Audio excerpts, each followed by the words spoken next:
বিসমিল্লাহির রহমানির রহিম। আসসালামু আলাইকুম রহমতুল্লাহি ওবারাকাতুহু। আজকে আমরা কথা বলবো ইসার বা অন্যকে নিজের উপর প্রাধান্য দেয়া, অগ্রাধিকার দেয়া সম্পর্কে। কোরআন এবং হাদিসে একজন মুসলিমকে যে সকল উত্তম গুণাবলী, স্বভাব চরিত্র ধারণ করার প্রতি জোরালো নির্দেশনা দেওয়া হয়েছে, উৎসাহিত করা হয়েছে, এর মধ্যে একটি বিশেষ স্বভাব, বিশেষ বৈশিষ্ট্য হচ্ছে এই অন্যকে নিজের উপর অগ্রাধিকার দেয়া। কোরআনে কারীমে আল্লাহ তাআলা আনসারী সাহাবীদের যে সকল বৈশিষ্ট্য উল্লেখ করে তাদের প্রশংসা করেছেন, তার মধ্যে একটি বিশেষ বৈশিষ্ট্য হচ্ছে এই ইসার বা অন্যকে প্রাধান্য দেওয়ার গুণ। আল্লাহ তাআলা সূরাতুল হাশরের 9 নম্বর আয়াতে বলছেন, ওয়ায়ুসিরুনা আলা আনফুসিহিম ওয়ালাউ কানা বিহিম খাসাসা ওয়া মান ইউকা শুহ্হা নাফসিহি ফাউলাইকা হুমুল মুফলিহুন। আর তারা নিজেদের দারিদ্র, অভাব, অনটন থাকা সত্ত্বেও নিজেদের উপর অন্যান্যদেরকে প্রাধান্য দেয়। আর যে ব্যক্তি তার মনের লোভ, তার প্রবৃত্তির লালসা, এগুলো থেকে বেঁচে থাকলো, যাকে রক্ষা করা হলো, তারাই তো সফলকাম। এ আয়াতে ইসারের কথা বলা হয়েছে। আল্লাহ তাআলা এই বিষয়টি উল্লেখ করে আনসারী সাহাবীদের প্রশংসা করেছেন। এ প্রসঙ্গে একটি শানে নুজুল মুফাসসিরিনে কেরাম বর্ণনা করেছেন। সহিহ বুখারী, সহিহ মুসলিম সহ হাদিসের একাধিক কিতাবে চমৎকার এই ঘটনাটি বর্ণিত হয়েছে। একবার রাসূল আকরাম সাল্লাল্লাহু আলাইহি ওয়াসাল্লামের কাছে এক ব্যক্তি আসলেন, এসে আরজ করলেন, ইয়া রাসূলুল্লাহ, আমি ক্লান্ত, ক্লিষ্ট, আমি ক্ষুধার্ত, আসাবানিয়াল জাহদু। তো রাসূল আকরাম সাল্লাল্লাহু আলাইহি ওয়াসাল্লাম তাকে প্রথমে তার স্ত্রীদের উম্মাহাতুল মুমিনিনের কাছে প্রেরণ করলেন।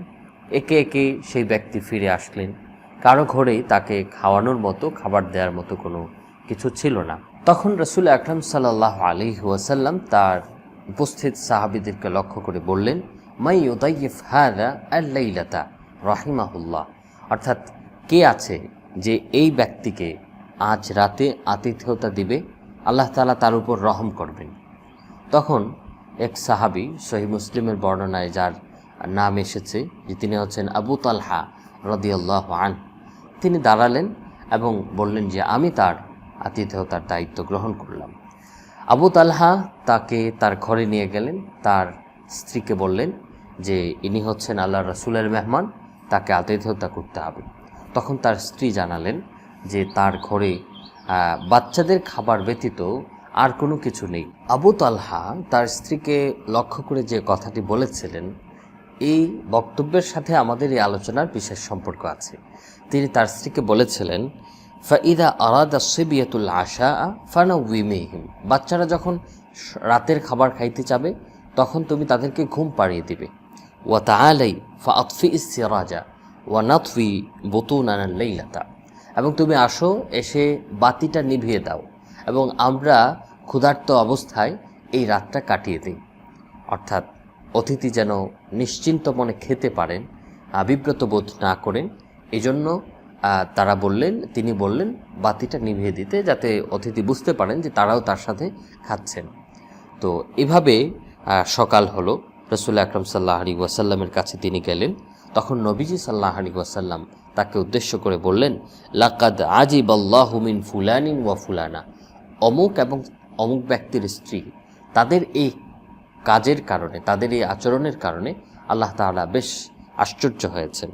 এবং ওয়া আনজালাল্লাহু তাআলা, আল্লাহ তাআলা এই আয়াত অবতীর্ণ করেছেন, ওয়ায়ুসিরুনা আলা আনফুসিহিম ওয়ালাউ কানা বিহিম খাসাসা, এবং তারা নিজেদের উপর অন্যদেরকে প্রাধান্য দেয় যদিও তাদের দারিদ্র্য থাকে, অভাব থাকে, অনটন থাকে। প্রিয় দর্শক শ্রোতা, আমরা ইসার সম্পর্কে কোরআনে কারীমের একটি আয়াত এবং রাসূল আকরাম সাল্লাল্লাহু আলাইহি ওয়াসাল্লামের একটি হাদিস শুনলাম, এবং এই আয়াত ও হাদিস থেকে বুঝতে পারলাম যে ইসার বা অন্যকে প্রাধান্য দেয়া এটি অত্যন্ত পছন্দনীয়, প্রশংসনীয় একটি গুণ, এবং আল্লাহ তাআলা এই বিষয়টি অর্জন করার প্রতি মানুষকে উৎসাহিত করছেন।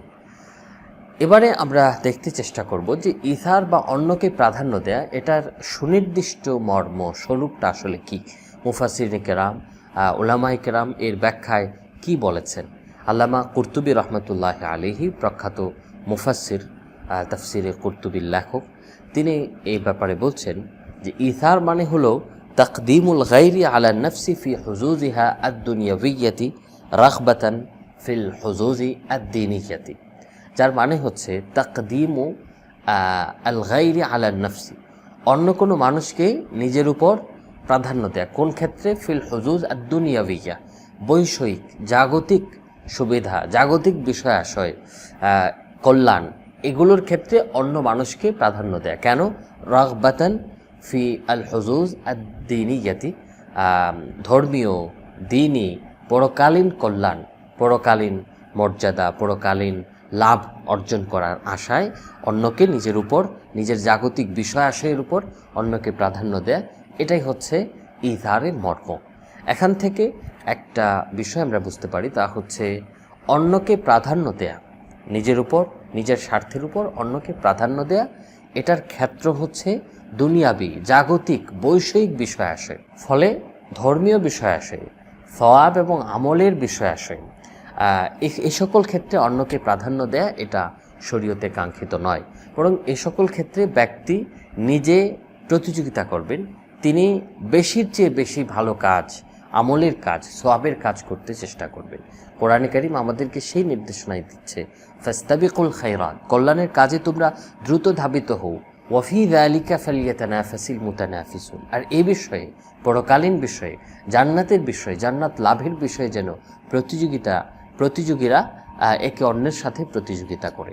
তাহলে পরকালীন, ধর্মীয়, সওয়াব, নেক কাজ, এই সকল ক্ষেত্রে অন্যকে প্রাধান্য দেওয়ার বিষয় নেই। এই বিষয়টিকে স্পষ্ট করে জালালউদ্দিন সুয়ুতি রহমতুল্লাহ আলাইহি তিনি বলেছেন, আল ইথারু ফিল কুরাবি মাকরুহুন ওয়া ফি গায়রিহা মাহবুবুন, অর্থাৎ পুণ্যের কাজ, সওয়াবের কাজ, এই সকল ক্ষেত্রে অন্যান্যকে প্রাধান্য দেয়া এটা অপছন্দনীয়, এটা সঠিক নয়। কিন্তু পুণ্যের কাজ নয়, সওয়াবের কাজ নয়, অন্যান্য জাগতিক বৈষয়িক বিষয় আশয়, এই সকল ক্ষেত্রে অন্যকে প্রাধান্য দেয়া এটা মাহমুদুন, এটা প্রশংসনীয়। আল্লামা ইবনুল কাইয়িম রহমতুল্লাহ আলাইহির একটি কিতাব আছে মাদারিজুস সালিকিন। এই কিতাবে ইবনুল কাইয়িম রহমতুল্লাহ আলাইহি ইথারকে আরও স্পষ্ট করে তুলনামূলকভাবে উপস্থাপন করেছেন। তিনি বলেছেন যে একজন মানুষ, তার কাছে অঢেল সম্পদ, সেই অঢেল সম্পদ থেকে সে কিছু আরেকজনকে দান করলো। এই যে কিছু দান করলো, এতে তার কষ্ট হয়নি, এতে তার উল্লেখযোগ্য কোনো পরিবর্তন হয়নি, সম্পদ কমেনি। এটা হচ্ছে দানশীলতা, সাখা। আর আরেকটা হচ্ছে যে একজন মানুষ, তার কাছে যে সম্পদ আছে এর অর্ধেক, বেশিরভাগ তিনি দিয়ে দিলেন, অথবা সমপরিমাণ সম্পদ, অর্থাৎ সম্পদকে দুই ভাগ করে এক ভাগ দিয়ে দিলেন, আরেক ভাগ নিজের কাছে রাখলেন। এটাকে তিনি বলছেন এটা হচ্ছে জুদ, অর্থাৎ এটা সাধারণ দানশীলতার চেয়ে একটু উপরের স্তরের, একটু উন্নত পর্যায়ের দানশীলতা, বদান্যতা। এর মধ্যে চূড়ান্ত স্তর বা তৃতীয় স্তরটি হচ্ছে একজন মানুষের কাছে একটা জিনিস আছে, এই জিনিসটা তার প্রয়োজন, তার নিজের প্রয়োজন, কিন্তু তিনি আরেকজনের প্রয়োজন পূরণ করার জন্যে তাকে এই জিনিসটা দিয়ে দিলেন। এতে কি হবে? এতে তার কষ্ট হবে।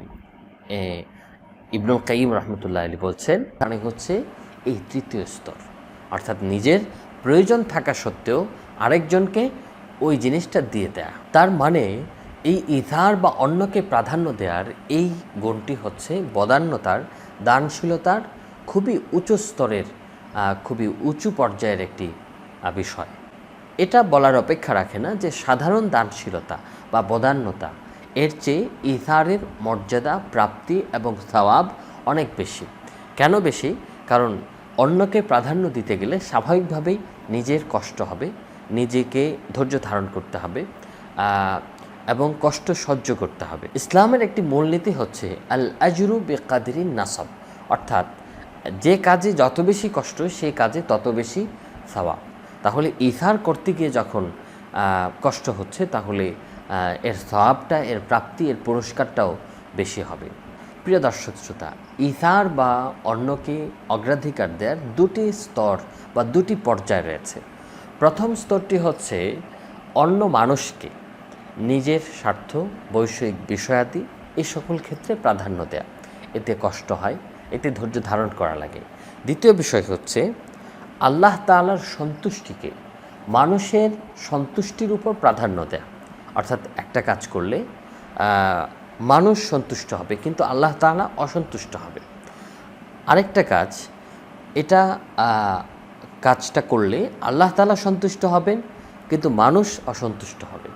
তো এক্ষেত্রে আল্লাহ তাআলার সন্তুষ্টিকে প্রাধান্য দেয়া, ইথার করা, এটা একজন মুসলিমের জীবনে অত্যন্ত গুরুত্বপূর্ণ এবং এতে মানুষ নাখুশ হবে, বিপদ আপদ আসতে পারে এবং আমরা লক্ষ্য করলে দেখব এই বৈশিষ্ট্যটা হচ্ছে নবী রাসূলদের বিশেষ বৈশিষ্ট্য এবং এই বিষয়টা শুধুমাত্র ভালো পছন্দনীয় বিষয়টি এরকম নয়, বরং এটি কোরআনে কারিমের একটি মৌলিক শিক্ষা, মৌলিক নির্দেশনা। একজন মুসলিমের বিশেষ পরিচয় হচ্ছে তিনি এই বৈশিষ্ট্য অর্থাৎ আল্লাহর সন্তুষ্টিকে মানুষের সন্তুষ্টির উপর প্রাধান্য দিবেন, এটি একজন মুসলিমের বিশেষ বৈশিষ্ট্য। কোরআনে কারিমে আল্লাহ তাআলা এই বিষয়টি বলেছেন, ফাআম্মা মান তাগা ওয়া আথারাল হায়াতাদ দুনিয়া ফাইন্নাল জাহিমা হিয়াল মাওয়া। আর যে ব্যক্তি অবাধ্যতা করল এবং পার্থিব জীবনকে প্রাধান্য দিল তাহলে তার ঠিকানা জাহান্নাম হবে। সম্মানিত দর্শক শ্রোতা, এবারে আমরা এই অন্যকে প্রাধান্য দেয়া এই বিষয় সম্পর্কে রাসূল আকরাম সাল্লাল্লাহু আলাইহি ওয়াসাল্লামের আরও কিছু হাদিস জানব এবং এর ভেতর দিয়ে আমরা ইথারের, অন্যকে প্রাধান্য দেওয়ার যে মর্যাদা, যে সওয়াবের কথা হাদিসে বর্ণিত হয়েছে এ সম্পর্কেও জানতে পারব। একটি হাদিস আবু মুসা আশআরী রাদিয়াল্লাহু আনহু বর্ণনা করছেন এবং এটি সহিহ বুখারী, সহিহ মুসলিম সহ হাদিসের একাধিক কিতাবে বর্ণিত হয়েছে। এই হাদিসে রাসূল আকরাম সাল্লাল্লাহু আলাইহি ওয়াসাল্লাম বলছেন, বনু আশআর বা আশআর গোত্রের লোকদের একটা বৈশিষ্ট্য হচ্ছে যে তারা যখন জিহাদে থাকে, সফরে থাকে এবং তাদের পাথেয় কমে যায় অথবা তারা শহরে অবস্থান করছে এবং তাদের খাদ্যের সংকট দেখা দিয়েছে, তখন তারা কি করে? জামাউ মা কানা ইনদাহুম ফি সাউবিন ওয়াহিদিন, তাদের সমস্ত খাবার তারা একটা কাপড়ের মধ্যে রাখে। সুম্মা ইকতাসামু বাইনাহুম ফি ইনাইন ওয়াহিদিন বিসাওয়িয়াতি, তারপর একটি পাত্রের মধ্যে নিজেদের মধ্যে এই খাবারটা সমানভাবে বন্টন করে নেয়। নবীজি এই কাজ, এই স্বভাবটি বর্ণনা করার পর বলছেন, ফাহুম মিন্নি ওয়া আনা মিনহুম, তারা আমার অন্তর্ভুক্ত, আমার দলভুক্ত এবং আমি তাদের দলভুক্ত। রাসূল আকরাম সাল্লাল্লাহু আলাইহি ওয়াসাল্লাম তাদের এই আচরণের প্রশংসা করেছেন। শুধু তাই নয়, বরং নিজেকে তাদের দলভুক্ত হিসেবে ঘোষণা করেছেন। বলেছেন এই ইথার করা, একে অন্যের সাথে ইথার বা প্রাধান্য দেয়ার, অগ্রাধিকার দেয়ার আচরণ করা, এটি আমার পথ, এটি আমার পদ্ধতি। অতএব তারা আমার পথে রয়েছে, আমার পদ্ধতিতে তারা রয়েছে। আমরাও যদি একে অন্যকে প্রাধান্য দিতে পারি, ইথারের গুণ নিজের মধ্যে ধারণ করতে পারি, তাহলে রাসূল আকরাম সাল্লাল্লাহু আলাইহি ওয়াসাল্লাম যে ঘোষণা করেছেন যে তারা আমার পথে রয়েছে, আমরাও রাসূল আকরাম সাল্লাল্লাহু আলাইহি ওয়াসাল্লামের পথে নিজেদেরকে রাখতে পারব। মুসলিম শরীফে আরেকটি হাদিস বর্ণিত হয়েছে। রাসূল আকরাম সাল্লাল্লাহু আলাইহি ওয়াসাল্লাম কাছাকাছি একটি মর্মের হাদিস বলছেন। নবীজি বলেন, তাআমুল ওয়াহিদ ইয়াকফিল ইসনাইন ওয়া তাআমুল ইসনাইন ইয়াকফিল আরবা ওয়া তাআমুল আরবাআতি ইয়াকফি আস-সামানিয়া। দুইজন ব্যক্তির খাবার, একজন ব্যক্তির খাবার দুইজনের জন্য যথেষ্ট এবং দুইজন ব্যক্তির খাবার চারজনের জন্য যথেষ্ট, চারজন ব্যক্তির খাবার আটজন ব্যক্তির জন্য যথেষ্ট। সহিহ মুসলিমে বর্ণিত এই হাদিসের ব্যাখ্যায় আল্লামা মুহাল্লাব রহমতুল্লাহি আলাইহি বলছেন যে এই হাদিসে নবীজি সাল্লাল্লাহু আলাইহি ওয়াসাল্লাম অন্য মানুষকে নিজের উপর প্রাধান্য দেওয়ার তথা ইথার করার ব্যাপারে উৎসাহিত করেছেন। সম্মানিত দর্শক শ্রোতা, রাসূল আকরাম সাল্লাল্লাহু আলাইহি ওয়াসাল্লামের জীবনে এই ইথার বা অন্যকে প্রাধান্য দেওয়ার অসংখ্য অগণিত ঘটনা আমরা দেখতে পাই। এর মধ্যে সাহল ইবনে সাদ রাদিয়াল্লাহু আনহু একটি ঘটনা বর্ণনা করছেন যে এক মহিলা রাসূল আকরাম সাল্লাল্লাহু আলাইহি ওয়াসাল্লামের জন্য নিজ হাতে একটি চাদর তৈরি করে নিয়ে আসলেন। হাদিসে আসছে, সেই মহিলা সাহাবিয়া বলছেন, ইয়া রাসূলুল্লাহ ইন্নী নাসাজতু হাযিহি বিয়াদি আকসুকাহা, আমি এই চাদরটি আপনার জন্য নিজ হাতে বুনন করেছি। আকসুকাহা, এটি আপনাকে আমি পড়তে দিচ্ছি। ফাখাযাহা নবী সাল্লাল্লাহু আলাইহি ওয়াসাল্লাম মুহতাজান ইলাইহা, নবীজি এই চাদরটি গ্রহণ করলেন তার প্রয়োজন দেখিয়ে যে হ্যাঁ এটা তার আসলেই দরকার।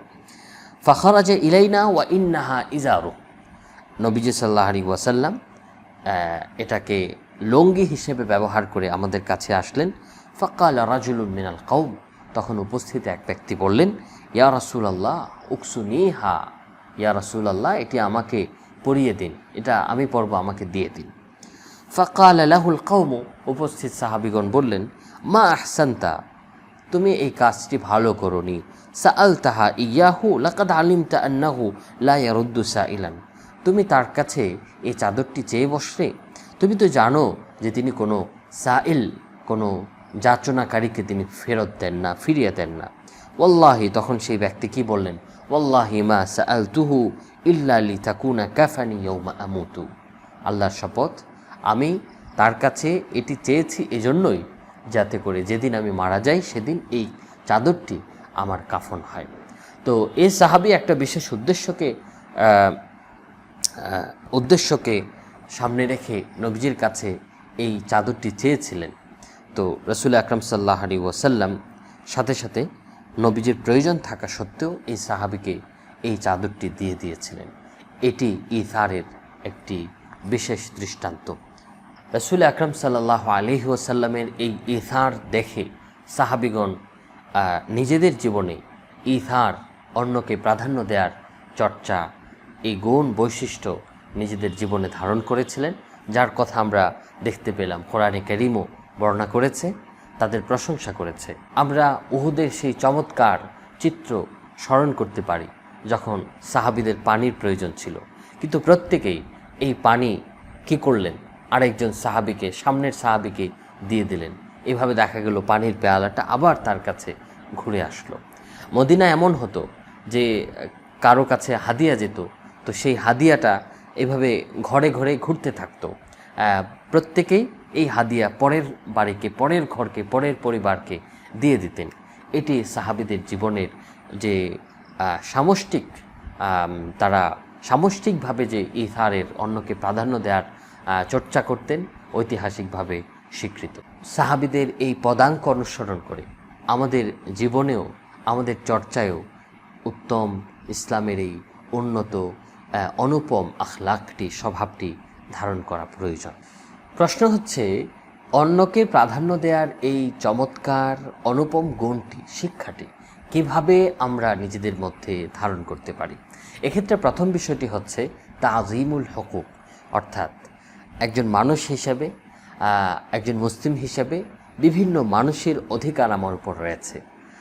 আমরা সেই অধিকারগুলো যদি শুধুমাত্র সেই অধিকারগুলো যদি পালন করি, আদায় করি, যে আমার উপর যে যে অধিকার আছে শুধু আমি সেই অধিকারগুলোই দেই, এর বাড়তি কোনো কিছু অন্য কাউকে দেই না, তাহলে কি হতে পারে? তাহলে আমার অধিকার আদায় করার ক্ষেত্রে ত্রুটি থেকে যেতে পারে। এই অধিকারগুলো গুরুত্বপূর্ণ এবং এই অধিকারগুলো স্পর্শকাতর, এই উপলব্ধি, এই চেতনা আমাকে ইসারের গুণ ধারণ করতে সহায়তা করবে। যার মধ্যে এই অধিকার সচেতনতা যতটা বাড়বে, সে তত বেশি ইসারের গুণ নিজের মধ্যে ধারণ করতে পারবে। দ্বিতীয় যে উপায় যার মাধ্যমে আমরা নিজেদের মধ্যে ইসারের গুণ ধারণ করতে পারি তা হচ্ছে সবর, ধৈর্য ধারণ এর গুণ নিজের মধ্যে চর্চা করা। কেন? কারণ আমরা যখন ইসার করব তখন স্বাভাবিকভাবেই আমাদের কষ্ট হবে, আমাদের বিভিন্ন সমস্যা ও সংকটের মোকাবেলা করতে হবে, আর এই মোকাবেলার জন্যে প্রয়োজন হচ্ছে সবর। তাহলে আমি যদি সবর, ধৈর্য, এই শক্তিটা, এই গুণটা নিজের মধ্যে ধারণ করতে পারি, তাহলে ইসারের গুণ ধারণ করা আমার জন্য সহজ হবে। তৃতীয় যে বিষয়টি, এবং যেটাকে আমরা একটা মূলনীতি হিসাবে গ্রহণ করতে পারি, তা হচ্ছে ইসার হলো একটি উত্তম আখলাক, উত্তম স্বভাব চরিত্র। আর ইসলাম আমাকে ব্যাপকভাবে উত্তম আখলাক ধারণ করতে নির্দেশনা দেয়। তাহলে ইসলাম ইসার গ্রহণেরও নির্দেশনা দেয়। ইসার না করা এটি মন্দ গুণ, এটা থেকে বেঁচে থাকতে হবে এবং মন্দ গুণের প্রতি একটা ঘৃণাবোধ নিজের মধ্যে তৈরি করতে হবে। তাহলে উত্তম আখলাকের প্রতি আকর্ষণ, উত্তম আখলাকের প্রতি আগ্রহ, এটা ধারণ করার প্রতি যত্নবান হওয়া, আর মন্দ আখলাককে বর্জন করা, ঘৃণা করা, এই দুটো বিষয়কে আমি যখন সমন্বয় করব, তখন আমার ভেতরে অন্যান্য ভালো গুণের পাশাপাশি এই ইথারও চলে আসবে। প্রিয় দর্শক শ্রোতা, এবারে আমরা দেখব খুব সংক্ষেপে যে ইথার আমি যখন ধারণ করব তখন আমার কি অর্জন হবে, আমি কি কি লাভ করব, এর মর্যাদা ও প্রাপ্তিটা কী। প্রথম বিষয় হচ্ছে যে আমি যদি নিজের মধ্যে ইথার লালন করি, তাহলে আল্লাহ তাআলা আনসারি সাহাবিদের যে বিশেষ প্রশংসা করেছেন, আমিও সেই প্রশংসার উপযুক্ত হব। রাসূল আকরাম সাল্লাল্লাহু আলাইহি ওয়াসাল্লাম বনু আশআর গোত্রের সাহাবিদের যে প্রশংসা করেছেন, আমিও সেই প্রশংসার ভাগীদার হব। দ্বিতীয় যে বিষয়টি তা হচ্ছে এই ইথার নিজ অবস্থান থেকে যেমন ভালো উত্তম একটি গুণ, ঠিক একইভাবে এই ইথার অন্যকে প্রাধান্য দেয়া আরও বহু উত্তম গুণের উৎস বা গুণ তৈরি হওয়ার কারণ। যেমন একজন ব্যক্তি যখন ইথার করবেন, তখন স্বাভাবিকভাবেই তাকে তার নিজের মধ্যে রাহমা, মানুষের প্রতি দয়া, অনুগ্রহ লালন করা লাগবে। দ্বিতীয় বিষয়টি হচ্ছে মাহাব্বাতুন নাস, মানুষকে ভালোবাসতে হবে। একজন মানুষের প্রতি যদি ভালোবাসা না থাকে, তাহলে তিনি কি করতে পারবেন না, ইথার করতে পারবেন না। তৃতীয় যে বিষয়টি সেটি হচ্ছে অন্যের কল্যাণ কামনা। কেউ যদি অন্যের প্রতি বিদ্বেষ রাখে কিংবা অকল্যাণ কামনা করে, তাহলে তার পক্ষে অন্যকে ইথার করা সম্ভব না। তাহলে এই ইথার এটি একই সাথে বহুগুণ, বিশেষ করে এই তিনটি উত্তম গুণের সৃষ্টি হওয়ার পেছনে, তৈরি হওয়ার পেছনে ভূমিকা রাখছে। আবার এই ইথার এটি অনেক মন্দ আখলাক, মন্দ স্বভাব চরিত্র থেকে বেঁচে থাকারও উপায়।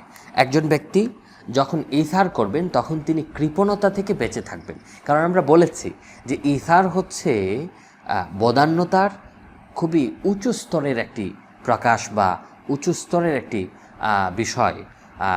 তো যিনি ইথার করছেন তাকে অবশ্যই বখল বা কৃপণতা থেকে বেঁচে থাকতে হবে। ঠিক একইভাবে নিজেকে প্রাধান্য দেয়া, তারপর হচ্ছে নিজেকে ভালোবাসা, অর্থাৎ সবসময় নিজেকে নিয়ে ব্যস্ত থাকা, এই যে একটা প্রবণতা এবং লোভ লালসা, এটার থেকেও তিনি বাঁচতে পারবেন। কারণ ইথার এবং এই তিন জিনিস একত্রিত হতে পারে না। যার মধ্যে ইথারের গুণ থাকবে, তার থেকে স্বাভাবিকভাবে লোভ লালসা দূর হয়ে যাবে। তার থেকে নিজেকে প্রাধান্য দেয়া, সবসময় নিজের চিন্তা করা, নিজের স্বার্থ দেখা, স্বার্থপরায়ণতা, এগুলো থেকে এবং কৃপণতা থেকে তাকে অবশ্যই মুক্ত হতে হবে। তৃতীয় যে বিষয় ইথারের যে ফলাফল আমরা বলতে পারি, তা হচ্ছে যে এই ইথারের মাধ্যমে সমাজে মানুষে পারস্পরিক মহব্বত, ভালোবাসা, সম্প্রীতি এবং সহযোগিতা বেড়ে ওঠে। কোরআনে কারিমে আল্লাহ তাআলা সাহাবিদের যে গুণ বর্ণনা করেছেন, এর মধ্যে একটি হচ্ছে فألف بين قلوبكم وألف بين قلوبكم فأصبحتم بنعمته إخوان। আল্লাহ তোমাদের হৃদয়ের মধ্যে সম্প্রীতি তৈরি করে দিয়েছেন, বন্ধুত্ব তৈরি করে দিয়েছেন, ফলে তোমরা ভাই ভাইয়ে পরিণত হয়েছ। এই যে সম্প্রীতি, এই যে ভাই ভাইয়ে পরিণত হওয়া, এর পেছনে কোন কোন বিষয় ভূমিকা রেখেছিল বা মুখ্য বিষয় হিসেবে কাজ করেছিল? এর মধ্যে গুরুত্বপূর্ণ উপাদান ছিল আল ইথার বা অন্যকে প্রাধান্য দেয়া, যেমনটি অন্য আরেকটি আয়াতে আল্লাহ তাআলা বলেছেন। তাহলে এই ইথারের মাধ্যমে সম্প্রীতি ছড়ায়, মানুষে সৌহার্দ্য এবং সহযোগিতা আর মনোভাব তৈরি হয়। কিন্তু এই ইথার যদি না থাকে, এর বিপরীত দিকটা যদি থাকে, অর্থাৎ প্রত্যেকেই নিজের স্বার্থটা চিন্তা করছে, প্রত্যেকেই নিজেকে কিভাবে উপকৃত করা যায় কিংবা নিজের স্বার্থটা কিভাবে রক্ষা পায়, এই বিষয়টি যদি লক্ষ্য রাখে, তাহলে কি হবে? অর্থাৎ সে যদি আত্মকেন্দ্রিক হয়, নিজেকে নিয়ে কেন্দ্রীভূত হয়, আবর্তিত হয়, তাহলে কি হবে? তাহলেই কিন্তু আমরা দেখি যে অনৈক্য তৈরি হবে, মানুষের মধ্যে ফাটল তৈরি হবে, মানুষের মধ্যে ঘৃণা তৈরি হবে। এবং আমরা লক্ষ্য করলে দেখব, ইসলাম আমাদেরকে যেভাবে আমাদের ব্যক্তি জীবন বলি, সামাজিক পারিবারিক জীবন বলি, যেভাবে গড়তে বলে, যে আদর্শ অবলম্বন করতে বলে, সেটা কিন্তু আত্মকেন্দ্রিকতা নয়, সেটা হচ্ছে অন্যের প্রতি দয়া, অনুগ্রহ, সহযোগিতা, কল্যাণ কামনা, এই সকল বিষয়কে ধারণ করা এবং নিজেকে বিলিয়ে দেয়া, সাহায্যের হাত বাড়িয়ে দেয়া, এগুলোর প্রতি ইসলাম আমাদেরকে নির্দেশনা দেয়। এবং আত্মকেন্দ্রিকতা, ইথারের বিপরীত যেটা, সেটা ইসলামী স্বভাব নয়, বরং অনৈসলামিক স্বভাব। আমরা যদি অনৈসলামিক সমাজ ব্যবস্থার দিকে তাকাই, তাহলে সেখানে দেখব যে সেখানকার সমাজ ব্যবস্থা, পরিবার ব্যবস্থা গড়ে ওঠার একটা মৌলিক উপাদান হচ্ছে এই ইথার না থাকা, আল আথারা, সবসময় নিজের চিন্তা করা, নিজের স্বার্থের প্রতি সজাগ এবং সচেতন থাকা, শতভাগ নিশ্চিত করা। এগুলো মুসলিম সমাজের স্বভাব ও বৈশিষ্ট্য নয়, বরং কোরআন হাদিস এর বিপরীত শিক্ষা আমাদেরকে দিয়েছে। স্বাভাবিকভাবেই যখন অন্য অমুসলিমরা আত্মকেন্দ্রিক, তাহলে তাদের সাথে বৈসাদৃশ্য রক্ষা করতে গেলেও আমাদেরকে এই ইসার বা অন্যকে প্রাধান্য দেওয়ার গুণটি নিজেদের মধ্যে ধারণ করা লাগবে। এটি আসলে গভীর জীবন দর্শনের সাথে সংশ্লিষ্ট একটি বিষয়, যার ক্ষুদ্র কিংবা সংক্ষিপ্ত উপস্থাপনা আজকে আমরা এই কয়েকটি আয়াত এবং হাদিসের আলোকে কয়েকটি পয়েন্ট আকারে আমরা উপস্থাপন করলাম। আল্লাহ তাআলা আমাদেরকে ইসলামের এই অনুপম শিক্ষাটি নিজেদের মধ্যে ধারণ করার তৌফিক দান করুন। আমিন। সালামু আলাইকুম।